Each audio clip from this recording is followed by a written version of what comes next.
influence isn't always a guarantee because you offer someone a reward. The reward has to be valuable enough. If you have different people in your organization, you know this. Not every one of your team members responds the same way. One might love the kind of reward that is tangible. Others might want a pat on the back. Hello, my friend, and welcome to this Friday episode of A Call to Leadership. I'm Dr. Nate Sala. I'm your host. I'm so glad you're here. Every Friday, it's just the two of us, you and I, in the trenches working on one tool for your leadership tool belt. And this series, we just started last Friday on power, and really just diving into what power is, how to manifest it, how to use it to create influence, some pitfalls, some challenges, some roadblocks, some blind spots on how power can be misused, and some different types of power that we can add to our repertoire, not so that we can lord over others, not so that we can exert our dominance, but rather so we can serve. In fact, I believe the high call of leadership, the high call of humanity, the aim for true, real greatness is in serving one another in such a way that we help elevate one another. Whether we're a leader, whether we're a follower, whatever capacity we are working in, whatever paradigm, whatever context, whatever setting, that we are in a position to open arms and say, how can I help you? And how can you help me to reach our mutual goals? That's truly, I believe, the beauty and the blessing of this great adventure called life.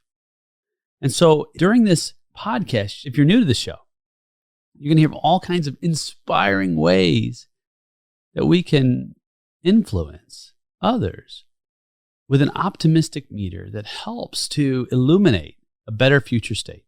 I am an optimist through and through. Yes, sure, I have days where I'm down and out and perhaps not feeling my best.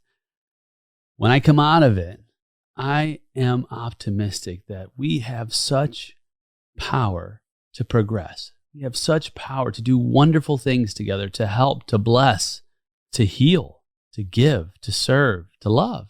And so as we continue this journey, we're going to talk a lot about different ways to create mechanisms of power so that we can do all that. And so let me just preface with a quick reintroduction. So we're looking at different leadership models of power, both academic and applied, both from the educational model, scholarship, and the practitioner model. And so as an educator and a practitioner, I pull from all of these areas to help distill complicated understandings of different concepts within leadership and lay them at your feet so that you can then use them.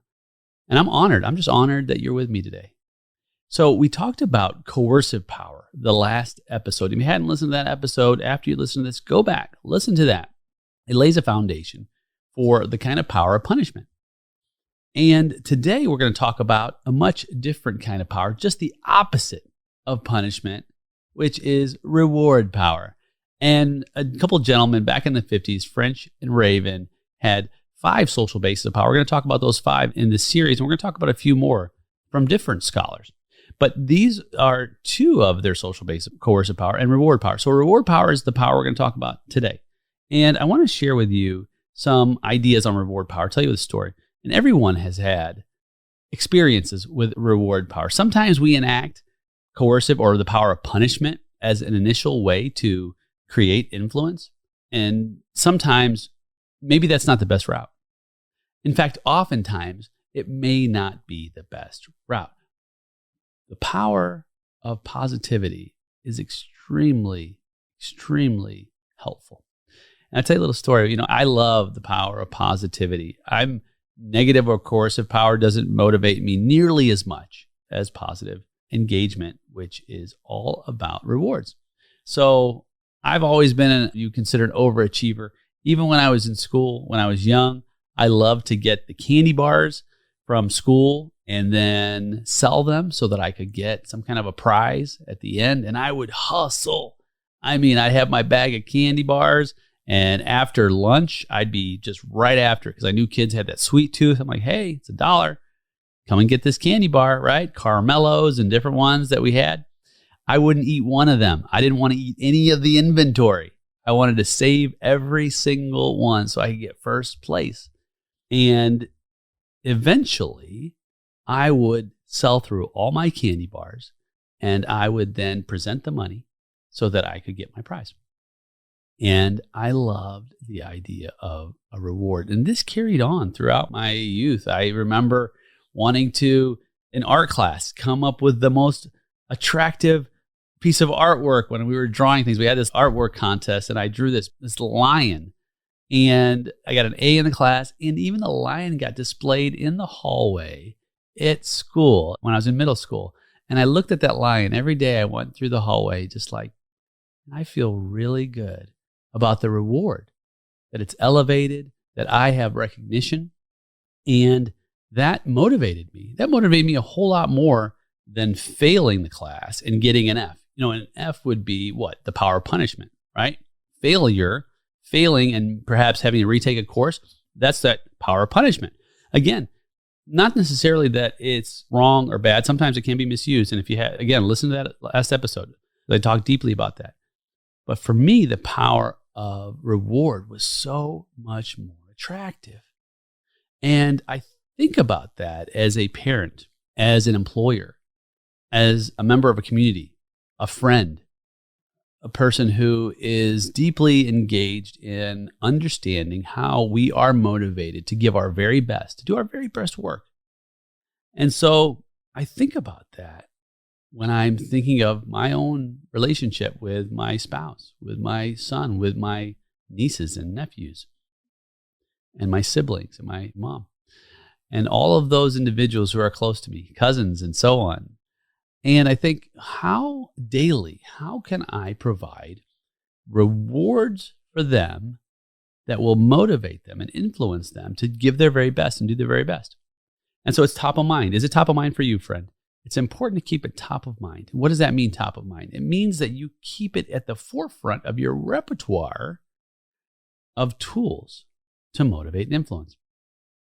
Long ago, and if you've listened to this story, you may have heard me talk about this before, I've found that there's all different kinds of rewards. There's intrinsic rewards, which are internal. There's extrinsic rewards, which are external. There are tangible rewards, which are things you can feel and touch. There are intangible rewards, which are things that you can't feel and touch, right? And we're going to talk a little bit about those, because if we can utilize those in different contexts, again, whether it's in a business setting, whether it's in a personal family setting, whether it's a personal reward that you give yourself, those are all important. In fact, let me just back up a little bit, because the value proposition of the reward is just as important as the reward. What I mean by that is this. In order for any kind of power to manifest influence, in other words, power is a conduit toward creating an influence situation or motion, right? It's because that's what influence is. It's motion, it's change, it's action. And so as leaders, we are required to initiate change. In fact, if we don't need change, we don't need leaders. You may have heard me say this before. So because we are change agents, we create change, it's important to understand what motivates individuals. You see, one type of reward may not motivate someone else. One type of reward may motivate one person. That same reward might not motivate someone else. So it's important, because power only works when there's a value proposition attached to it. And if the value is strong enough, then the power becomes influence. I'll give you an example. We recently started an advanced tax strategy program at our accounting and advisory firm. And so we began implementing some advanced tax strategies for clients. And so the question was, are you interested in advanced strategies? And if the strategies were compelling enough, the value proposition was compelling enough, the answer was yes, and they signed up. If it was no, or if the cash flow wasn't there to make it happen, they didn't, right? So influence isn't always a guarantee because you offer someone a reward. The reward has to be valuable enough. And if you have different people in your organization, you have different children, you know this. You know that not every one of your kids responds the same way to the same stimulus. Not every one of your team members responds the same way. One might love the kind of reward that is tangible, more money, an achievement, an increase in responsibility, promotion. Others might want a pat on the back, some type of recognition that just says, I appreciate you, I value you, you mean the world to this organization, right? Some of it is just time. If your children, one of your children might say, hey, Dad, hey, Mom, can we just hang out and draw and color, or can we have a tea party, or can we go to the gym together? Can we just hang out, right? Others might say, can I have a hug?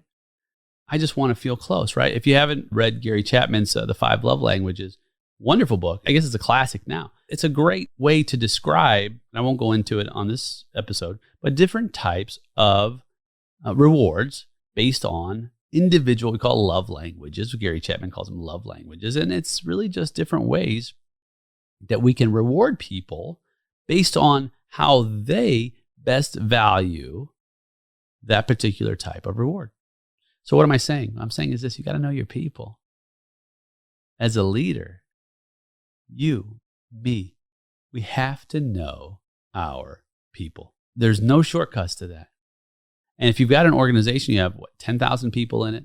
Perhaps you don't know all your people directly, but you have to have the people in place who then know your people, right? Team leaders who know each member of the team. If you have a smaller organization, right? Get to know your people. Ask them what it is that motivates them most. Have conversations that are real, whether it's your family, your children, right? Your spouse. Now, I regularly have a conversation with my spouse. This might sound crazy. That goes like this: hey, what can I be doing better in our relationship? What could I be helping you more with? And I'll get different types of answers. One of them is, here's one that was recent, actually. I just want to know that we're a team. I just want to know that you got my back, that we can do this together. My response, absolutely. We are a team. Let's do this together. Whatever the struggle is, whatever the challenge is, whatever the obstacle is, I got you. I'm here. And then what I have to do to follow through, because remember, if you've heard me say that my definition of leadership is the discovery of, influence toward, and achievement of shared purpose, right? That third part, achievement of. Effective leaders are achievers. You have to actually follow through. Get the work done, because if you just talk the talk and don't walk the walk, you are an ineffective leader. I am an ineffective leader. I've been that person. I've been the kind of person in the past that I've promised a reward and I haven't been able to deliver it. And I've learned from that. I've learned that, Nate, let your yes be yes and your no be no. What that means is follow through. Do what's right. Have the integrity. Have the commitment. Have the will, the discipline, the resolve to do what is best and finish strong. Boy, I love when I'm doing a triathlon and I'm coming close to the end of the race and I'm getting ready to go faster and faster and faster. And we call it a PR, a personal record, as you blaze across the finish line. I want to blaze into heaven, right? That don't take your foot off the gas. Give it all you got when it comes to following through on the rewards that you are making a commitment to. Follow through strong, right? When my wife asked me, will you be there for me as a team member? And I said, yes. That's the reward she's waiting on. So that's an intrinsic reward. That's a reward that's intangible, but most of the time it's intangible. She wants to see my actions.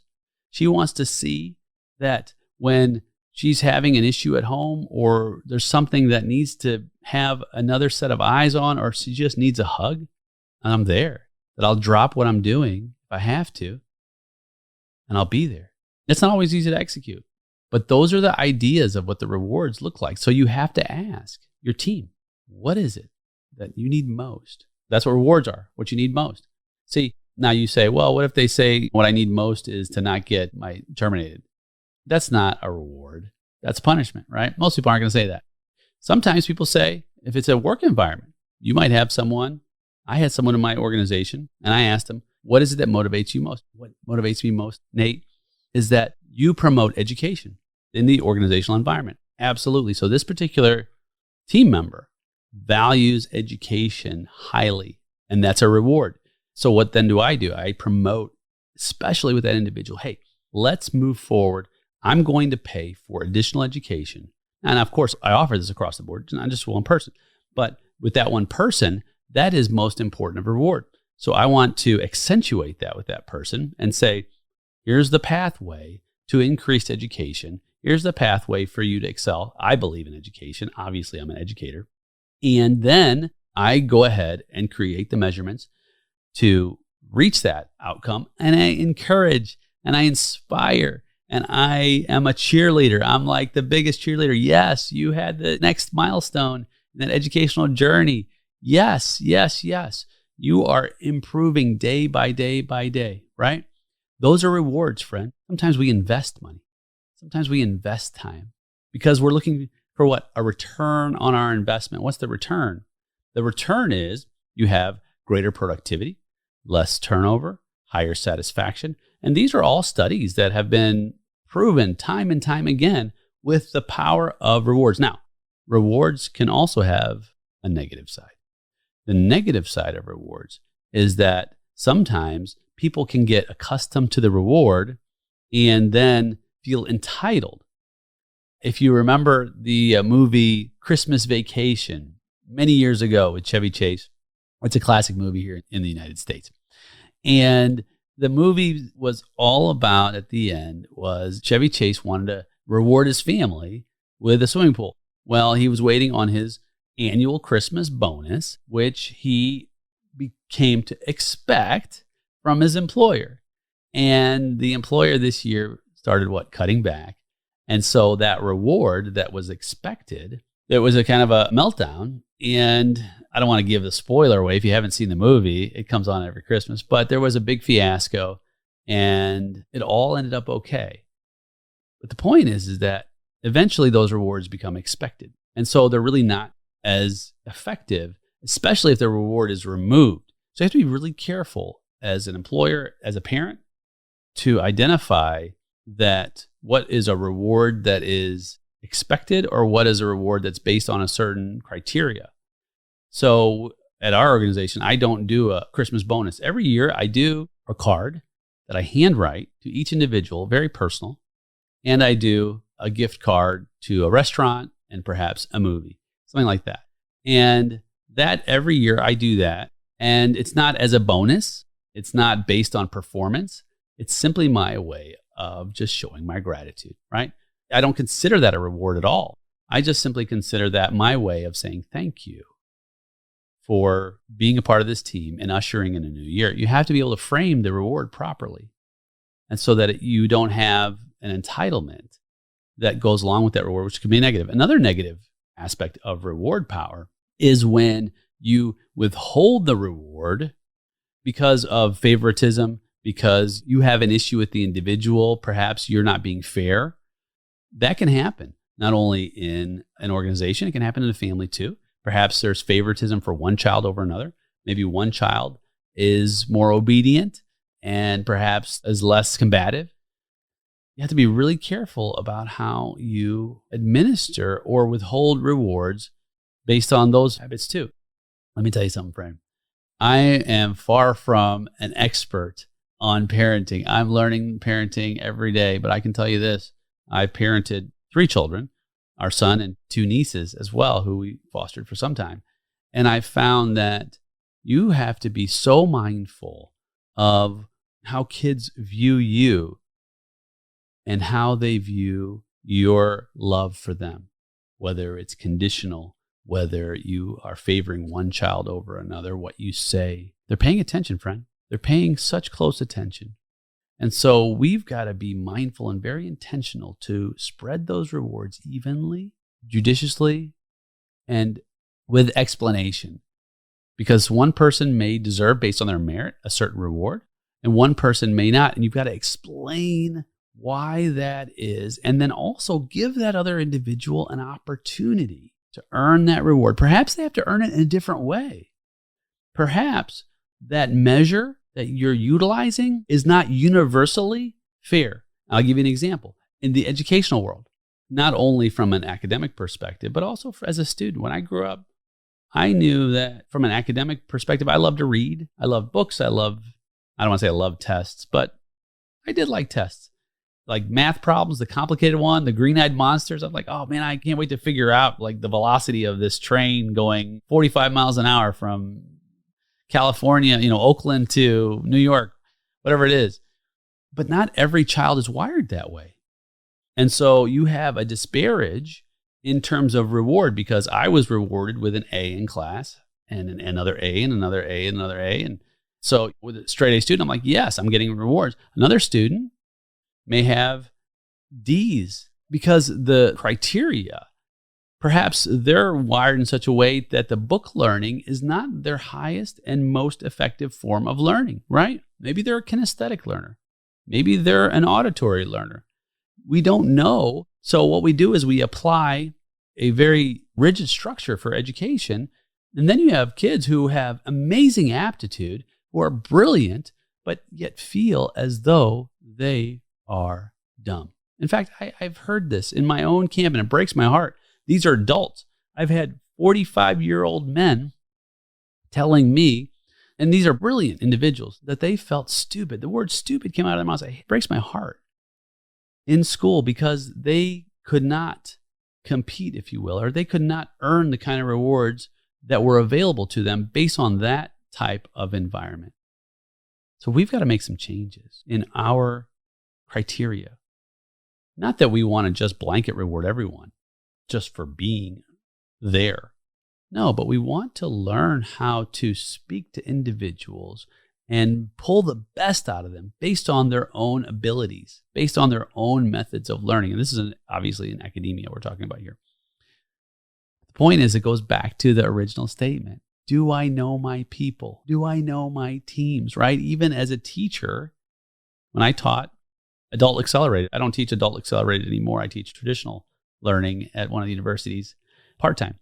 But when I taught Adult Accelerated, each of the students had different ways of learning. And I wanted to integrate each of those ways, and I wanted to create testing that was comprehensive based on a number of different methods of learning. And the students were very thankful for that. They were very thankful that it wasn't just a very rigid type of assessment, that they were rewarded not based on that, but based on their own individual merit, based on their own abilities. And so, friend, reward power, if you've heard anything today that's important, it's this, that reward power it's very effective when used correctly, but we also must use it in a way that meets our people right where they are.